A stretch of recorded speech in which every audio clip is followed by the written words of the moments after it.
Welcome back mga ka-TV. Ang video na tatalakayin natin ngayon ay ang Chapter 15 ng The Most Notorious Talker Runs the World's Greatest Clan. At kung bago ka lang sa channel ko ay huwag mahiyang mag-like, subscribe o follow at i-click ang notification bell para ma-notify ka sa susunod na video. Paalala, ang video na tatalakayin natin ngayon ay maaaring mag-iba mula sa ilalabas na anime.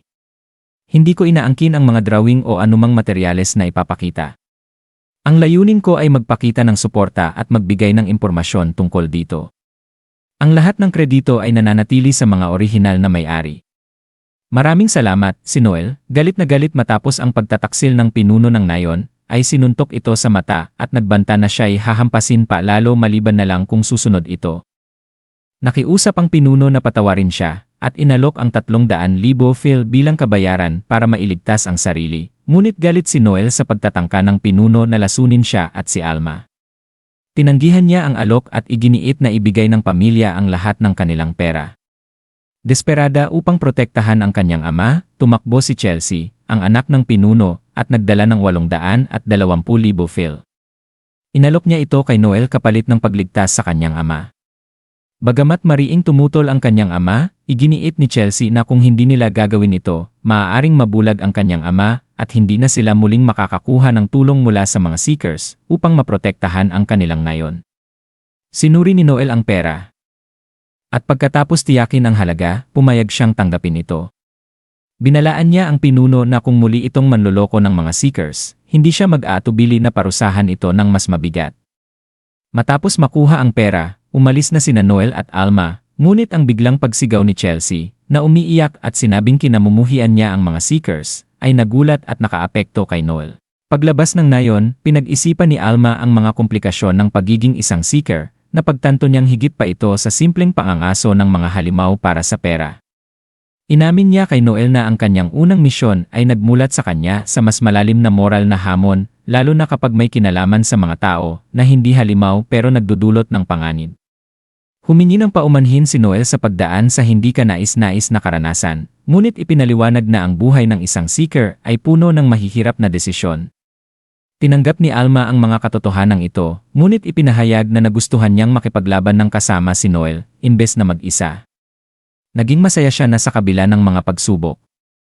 Ang kanilang samahan ay nagbigay ng bagong pananaw sa kanya. Habang naglalakad sila palayo, sinubukan ni Alma na gawing magaan ang usapan sa pamamagitan ng pagtukso kay Noel tungkol sa kanyang seryosong ugali.